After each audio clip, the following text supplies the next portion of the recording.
in the Lake of the Ozarks. And that's where I am, and it's why I didn't have the episode recorded last night. But I told you guys during this week's vacation I would be keeping you in tune with what's going on with the Cardinals. And so we had to hop on here today to talk about the masterful performance by Matthew Liberatore last night. Thursday night, Cardinals and Rays. Liberatore facing the team that drafted him. All the storylines abound. And the way he responded was as well as the St. Louis Cardinals could have possibly hoped. And it kind of makes you wonder. I know we've done this with a couple other starters recently. We did it with Dakota Hudson when he had that 7-strikeout, 7-inning performance a couple of weeks ago. Mentioned it with Zach Thompson when he had the spot start. Looked really good with 8 strikeouts. Talking about guys who could potentially mix into the rotation for 2024. And I was a little skeptical. When we said it about Thompson, when we said it about Dakota Hudson, it's like, all right, we know what the limitations are there. But with Matthew Liberatore, this guy did have that prospect pedigree. When the Cardinals traded Randy Arozarena to get him, it was because they believed he could be a mainstay in a starting rotation someday in the big leagues. And I know what we've seen from Liberatore has been up and down. It's been choppy throughout his major league career, but we got to keep a few things in mind, I think. Guy's only 23 years old still. Just made his debut last year, got his cup of coffee. Wasn't consistent, wasn't what he wanted, 5.97 ERA. Came into the offseason with some intent, wanting to take that leap forward in 2023. And for whatever reason, he hadn't quite found it prior to last night. Numbers at the big league level were actually worse than in 2022. Still kind of looking for that consistency in his game. And it was why when he had his last start and the miles per hour on the fastball averaged like 92.9, I had mentioned, I didn't really agree with Ollie Marmol saying, the velocity wasn't a problem. Well, maybe the velocity wasn't a problem for Matthew Liberatore, but it wasn't a solution either. And last night, with what he was doing with the fastball, velocity and the fastball, those were solutions for Libby. Averaging 95 miles per hour on the fastball. In the times that we have seen him bump up velocity like that, that's where he has been most successful because it almost seems like everything else falls into place behind that. When guys have to respect 95 instead of 92, 93, suddenly you find the sharpness on the other pitches to be more effective. You find that guys are off balance because of your full arsenal. And last night, Matthew Liberatore had the entire arsenal going for 8 shutout innings against the Tampa Bay Rays, which is the number 4 offense in baseball this year, according to runs scored. Number 2 in the American League. So Matthew Liberatore, I heard somebody say, I wasn't listening to the opposing broadcast, but I had somebody tweeting at me that was saying, yeah, the Rays side is talking about how this is Cy Young caliber stuff from Matthew Liberatore. Like, holy smokes. Now, maybe they have reason to want to kind of pump his tires a little bit because he was in the organization. I'm not sure how well those broadcasters might know Libby because he was really just a teenager, 20 years old when that trade happened. It was January 2020 when the deal went down, just right before COVID. And Libby was in the lower levels of the minor leagues still. Remember, he was in the high school class with Nolan Gorman, not from the same high school, but they played against each other and with each other as younger kids, and they were at rival high schools out there in Arizona. So when the Cardinals drafted Gorman as a high school kid, Liberatore went first round in that same exact draft class, and the Cardinals said, got to catch them all. We're collecting the set of the childhood friends, and so they trade Arozarena. They get Matthew Liberatore. We knew it would be a while before Liberatore would be reaching the big leagues. Took him a couple more years. Arozarena had the opportunity in 2020. He didn't really take off quite immediately the way we remember it. He was fine in 2020. But he didn't play a lot until later in that season. Remember, that was the COVID year. They only had 60-game schedules. But that was the year the Rays made the World Series, and he was doing stuff on a world stage at that point. That was kind of his breakout, was that postseason. And then he won the Rookie of the Year the following season because he was still rookie eligible with all the weirdness that took place in 2020. He didn't play a ton. So Cardinals fans have been having to live with this since really the postseason of 2020 that we knew, maybe the Cardinals made a mistake. But see, at first, when all that was going on, and even when Arozarena was winning the Rookie of the Year in 2021, it wasn't like we knew yet what Liberatore was all about. So it was hard to say the Cardinals lost the trade at that point because we hadn't seen what he could potentially deliver. And as I mentioned, we shouldn't have really expected to see it yet because of his age, because of the fact that he was drafted out of high school. It was just inevitable that it would take some time. But when 2022 rolls around and you see the 6 ERA, and then this year happens and he really doesn't take that step forward, you start, I wouldn't even say Cardinals fans were concerned. I think Cardinals fans just have basically accepted it that the Cardinals lost the trade. But I would say that with that being the backdrop to this entire saga, for Matthew Liberatore to have the chance to go into Tampa last night and pitch that game, that was maybe the best thing that could have happened for his season and for his career. To say, all right, I am no dummy. I am not immune to all of this. I can say all the right things about how I don't have to compare my career to Arozarena's, and I don't have to put myself to whatever standard that he sets. But in reality, you know that when you're traded for a guy that pops off and becomes a superstar caliber name, which I don't think is unfair to say of Randy. Like he's got a lot of flair to his game, and he's backed it up with his performance. So I don't even feel uncomfortable calling him a superstar. He's not on the level of like a Soto or a Tatis or a, Ohtani, obviously. But he's one of the top players in the game, position player-wise. And his versatility as a good defensive outfielder, as a guy with good speed, he's got power, he can hit for average, he can get on base, he can do a little bit of everything. But for the knowledge that Matthew Liberatore would have to have about what Randy Arozarena has become, and to know that, oh yeah, the whole world is like saying I'm not that guy. Cardinals lost the trade. They shouldn't have traded away the guy they got. They shouldn't have gotten me. Even if that doesn't affect you on a personal level, which I'm not inclined to say whether it does or doesn't for Liberatore. He'd have to answer that question. And honestly, even if it did, he probably wouldn't tell you, oh, yeah, it affects me and it keeps me up at night. I don't think it does with Liberatore. He's addressed it before and said that's just not really the way he sees it. He's got to have his career and anybody else can have theirs. But in reality, to know that you're going into a place where they got the guy, they got Arozarena for you, and they're pretty happy with that trade. They don't feel any regrets about that. Don't you want to, at that point, kind of make them regret it a little bit? Give them that reminder of like, hey, I'm pretty good too. That's, I think, just human nature.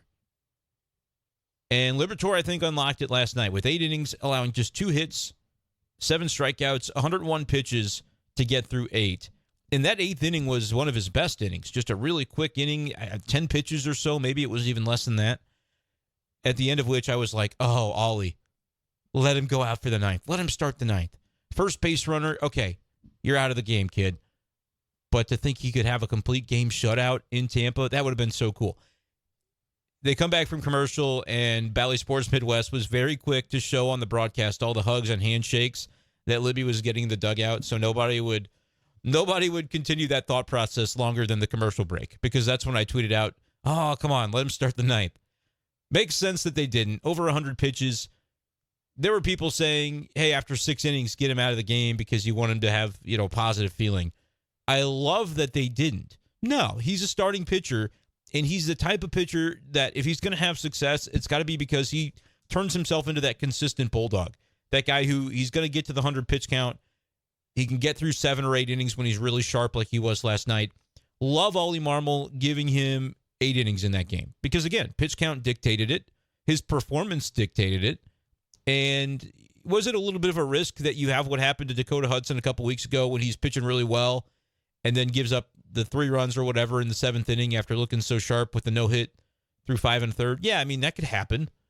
But you can't, the Cardinals are past the point of being able to manage for the what if. You just got to go out and manage your guys, try to win, try to instill that kind of foundation, I would say, for next year. And Liberatore is one of those guys that's in the mix, right? We don't know exactly what the Cardinals are going to do this offseason when it comes to fixing that rotation, adding from the outside. We know they have to. We know they've got to make moves. But is that going to be 1 free agent and 1 trade? Is it going to be 2 free agents? Is it going to be 3 free agents? Is it going to be, what's the scale going to be? Mozeliak has said, obviously we're going to have to address it in free agency, but that can mean a lot of things. Remember last year he said the payroll was going to go up and was insistent at winter warmup that it had. which was technically correct, I believe, but it was not really correct in the spirit of the phrase when you look and the Cardinals have actually dipped down to 16th in payroll in MLB, I think is the number. So when they say, hey, we're going to add pitching in free agency, don't worry, it's all kosher, we don't really know until we get to February and spring training the degree to which they actually follow through on that promise, right? So it's not unreasonable to think that Matthew Liberatore, among others, could be in contention for the way the Cardinals plan to fill that number 5 spot in the rotation. And I have said that unless one of these internal options gives you a run toward the end of the season over the last couple of months, that gives you confidence that, hey, that guy is the leader in the clubhouse. When we get to spring training, we're going to mentally have him penciled in as a number 5 starter. And unless he blows it as a result of poor performance down at the Grapefruit League, that's his spot. He's going to be our number 5. Because I don't think you can go in with saying, look at all this depth that we have. We've got an open competition between these 5 or 6 guys for our final rotation spot in 2024. No. I don't believe that works. I think it's too important of a thing that you've got to get it right, that unless somebody gives you a reason to be confident in them, you cannot go into it just with an open competition of guys who were clearly not good enough to do it this year, right? Because that's what it would be unless one of those guys takes a step forward. Was last night the first step in Liberatore doing exactly that? Matt Liberatore taking the reins, saying, I was a first-round pick. I was that guy and the reason that you traded away Randy Arozarena despite his talent. And I'm going to show through on that and be ready to join this rotation on a full-time basis in 2024 with effectiveness in my game, with the kind of effectiveness he showed last night. And that's the thing of it. He has showed it. We have seen it. Can he do it consistently is going to be the question.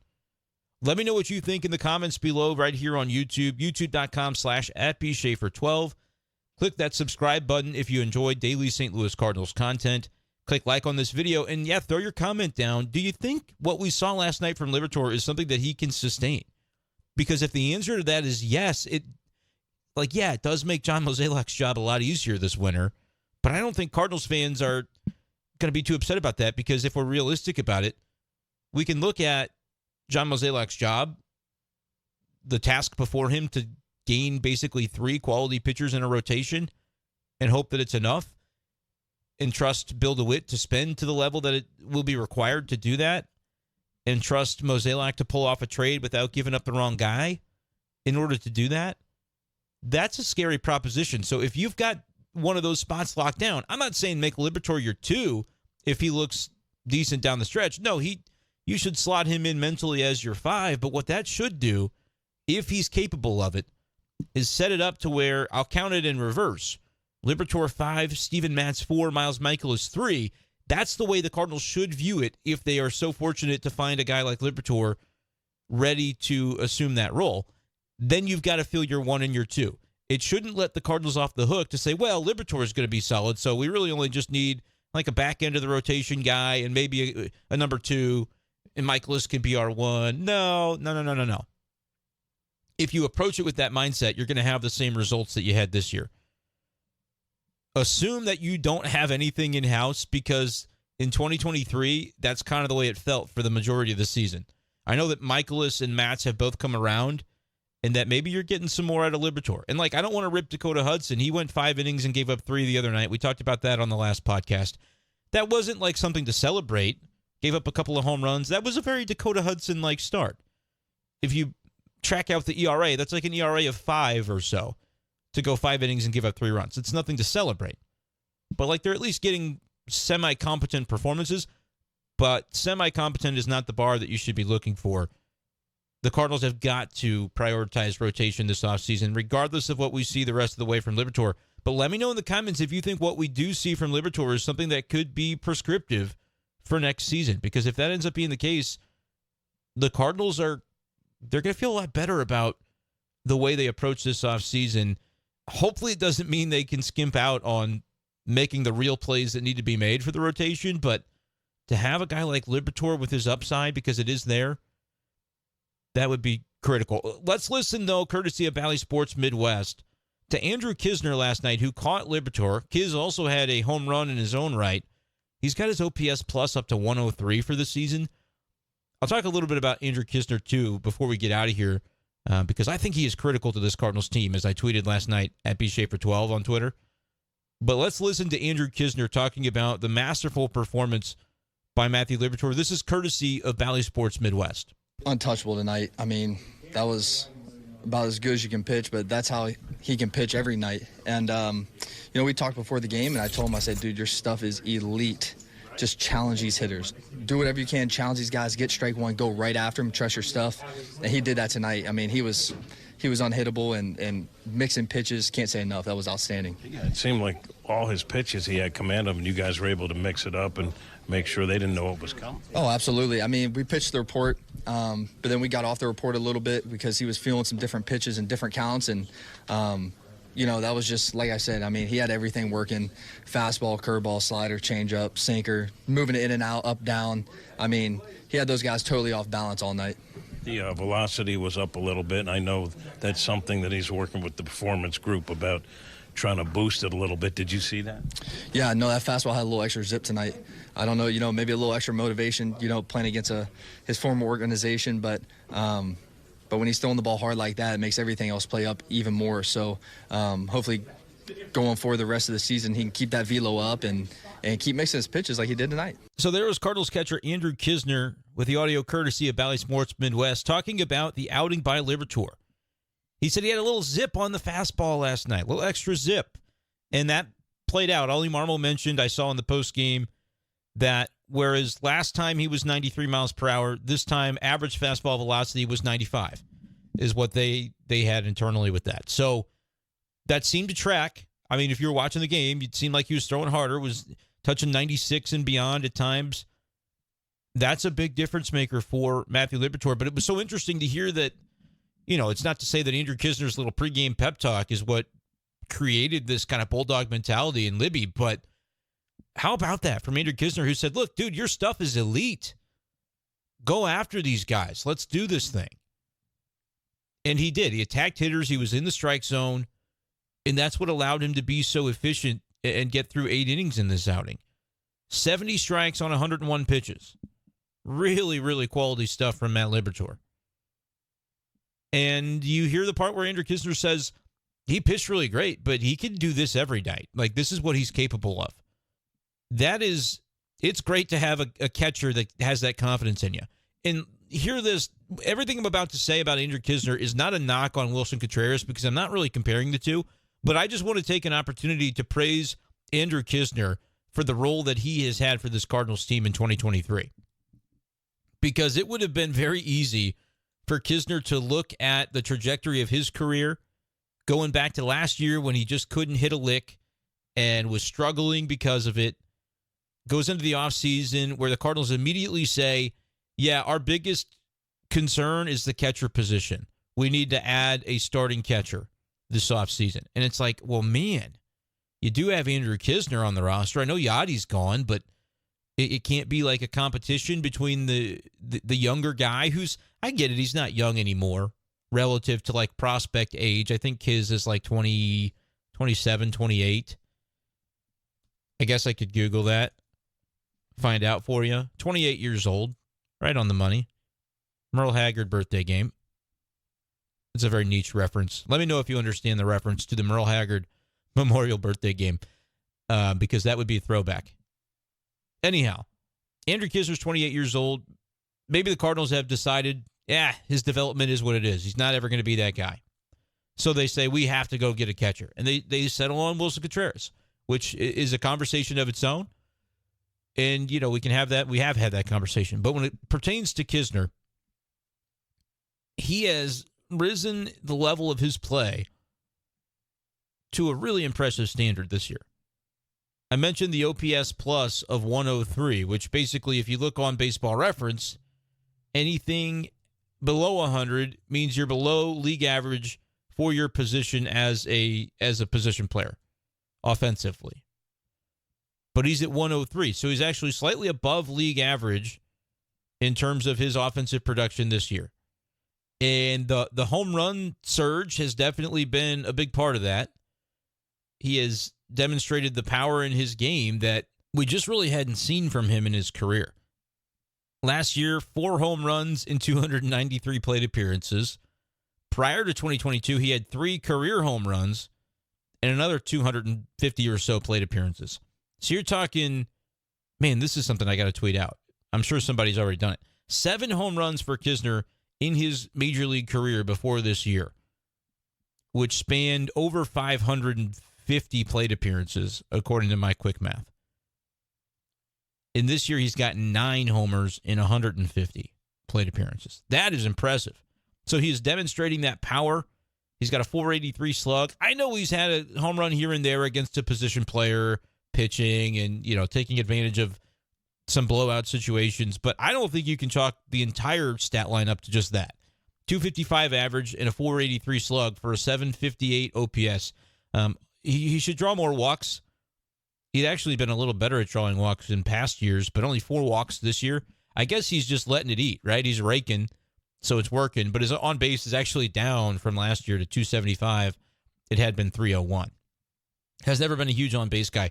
But how about the offensive explosion for Andrew Knizner, which is definitely a part of it, because when the Cardinals went searching for a catcher last offseason, they landed on Wilson Contreras, which tells you, yes, they really recognize the need to improve offensively at the catcher spot, because Kiz had struggled as the backup. Yachty was, he was not strong last year offensively, and that was a hole in the lineup, and they really felt like they needed to address that with somebody who could rake, and I think they got enamored by that whole concept. And honestly, probably a little bit too much enamored by it, where they just saw Wilson Contreras out there and thought, this is the easy, simple solution. Let's take the path of least resistance here.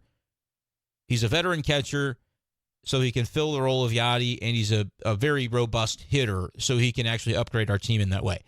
I think they underestimated the degree to which just stepping in for Yachty, even as a veteran catcher of the league, could be done. And they had expectations for that position that I don't think were adequately described to Wilson Contreras. Because otherwise, how do you explain the weirdness that has ensued? Nevertheless, I'm not trying to get on the soapbox about the Contreras thing, because I also think that we've talked so much about it that it's almost unfair to Contreras at this point, because he's basically the guy that he's always been. And it's just misplaced expectations by the new city that he came to think that he should have been anything else. So at times you think back on talking about Contreras as much as we have, and it's like, man, all right, give the guy a break. So I'm not even trying to, like I said, I'm not trying to do that at all today. I really want to just highlight Knizner and just say, from his perspective, I think the Cardinals gave him a bit of a raw deal by being so hell-bent on, we're going to sign a catcher or trade for a catcher that's going to be our everyday guy. And it's like, well, you do have Andrew Knizner, right? Well, yeah, but we need to fill the catcher position. Okay, that said all we need to know about the way you view the guy. And then it said even more going into spring training, or at spring training, rather, the conversations about Trace Barrera. Oh, my gosh. Again, not to diminish that guy's career.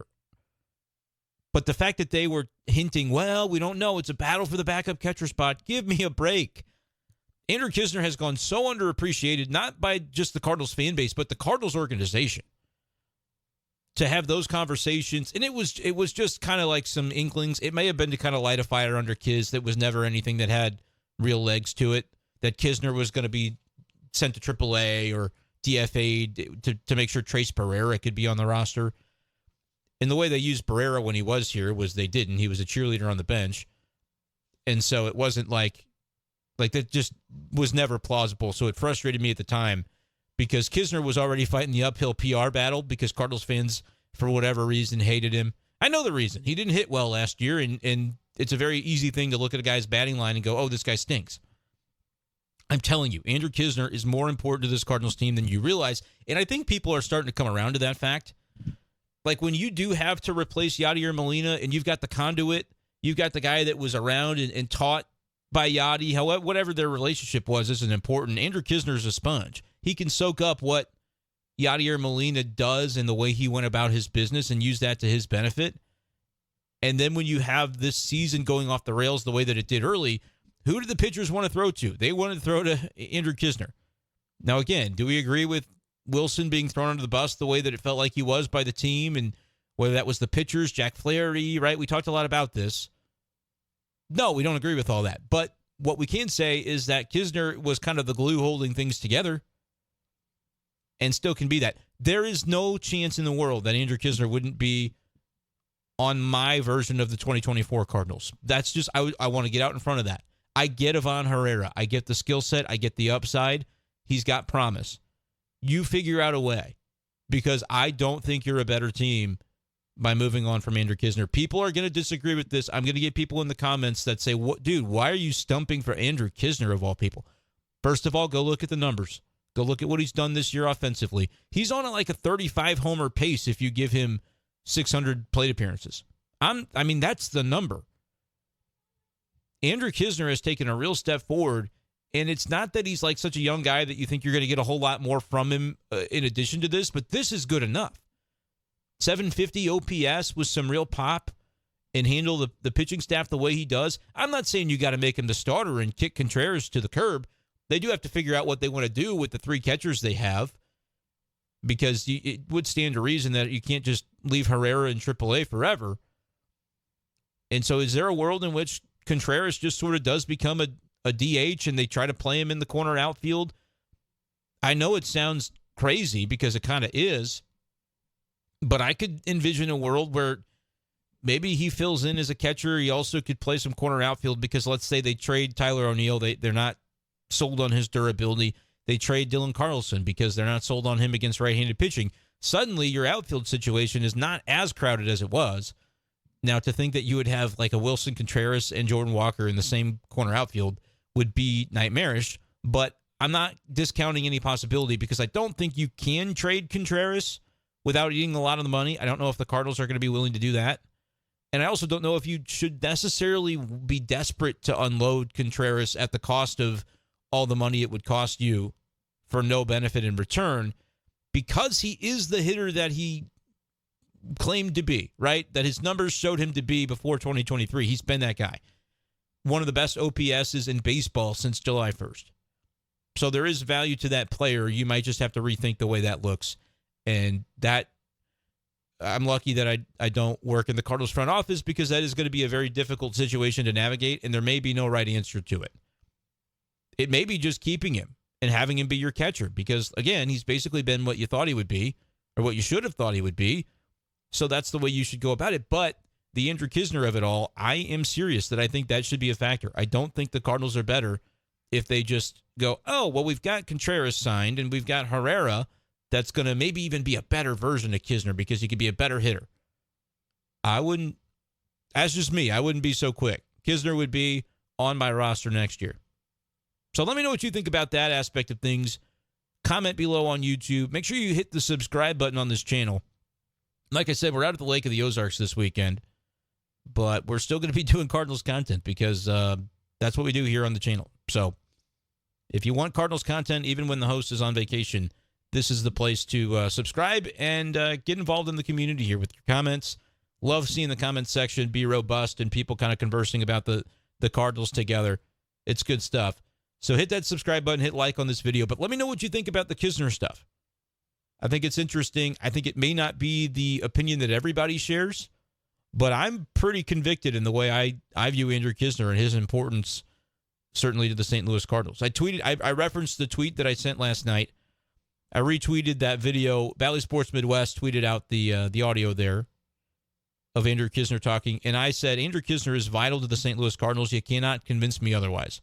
Let alone the strong numbers he's posting at the plate this season. Listen to the command he had when it came to handling the developing starter like Liberatore last night. That impact is real. Because I mentioned all this stuff about Knizner's offense, but how instrumental was he to getting the most out of Liberatore last night? I would say pretty instrumental. Hey, level with me. You know your stuff is elite. Can we go out there and just beat these guys? I think Knizner has got that charisma. They talk about it on Hot Take Central.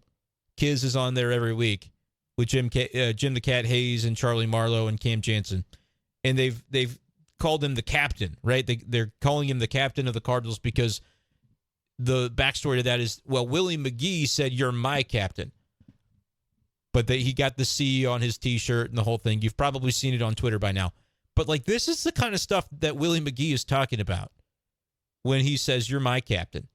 Willie McGee recognizes the importance of Andrew Knizner to the Cardinals. Do Cardinals fans, and does the rest of the organization? I guess time is going to tell on those things, but when you hear the way that Knizner describes his conversations with Liberatore, I can't help but think that had an impact on him. Now you hear him mention too, all right, does the extra fastball velo come a little bit from knowing that he's pitching against his former team, former organization on the road? They think they won the trade. I'd like to show them otherwise. Yeah, maybe there was a little bit of it to that. But I don't know if that's what motivates Liberatore. And even if it was something that motivated him last night, if it can become a jumping off point where it's like, okay, I showed those guys, but now let me show the league and let me show my team that, hey, when you talk about needing a rotation for next year, you don't have to worry about the spot that I'm going to occupy. I think that could be a very real thing, and maybe last night was just the first step toward it. Let me know what you think about that. Cardinals beat the Rays last night. They claimed the series. It's been so hard to get a series win for the Cardinals recently, but to beat the Rays, I don't know if that says more about the Cardinals or if it says more about the Rays. They've fallen into second place in the AL East. Still a very robust division. Tampa's still going to be a playoff team, but I'm not entirely sure the Rays are going to be that kind of team anymore when they get to the playoffs. I thought for a while that this could be their year, right? They looked unstoppable to begin the season. Kind of falling off a little bit now, and I think the way it would set up would be a wild card series against the Astros. I'm taking Houston in that, best 2 out of 3 personally. But this is still one of the AL's best teams on the whole this season. And the Cardinals win 5-2 on Thursday night, taking the series down at the Trop. The first win the Cardinals had was Game 2 of the series, and that was their first win at Tropicana Field since 2014, which I thought, oh, God, don't say that on the broadcast, Chip Carey, because next thing you know, John Angelos of the Baltimore Orioles ownership is going to say, I don't like you talking about that. You can't talk about when you used to be bad against the Rays in Tampa. Of course, I don't know if Bill DeWitt cares like John Angelos. I should hope not. But anyway, that was kind of a funny thing from last night. But 5-2 win for the Cardinals. What do you think about the series win? They're still 14 games below 500. They're still not in the mix in the division. Frustratingly enough for Cardinals fans, the Cubs kind of are back in the mix in the division. They have passed the Reds. Well, they're tied right now. Tied, but by percentage points, Chicago in the lead of that. But they're 2.5 back in Milwaukee. Man, I just hate that the Reds have fallen off so much. They were such a fun story. They're 2-8 in their last 10. Still only 2.5 back, but I think they have completely lost their steam. Something to track, though, with the standings. The Cardinals are 2.5 back of, or I should say, it's only 1.5 back now of the Pirates. They cannot. The Cardinals cannot finish in last in this division.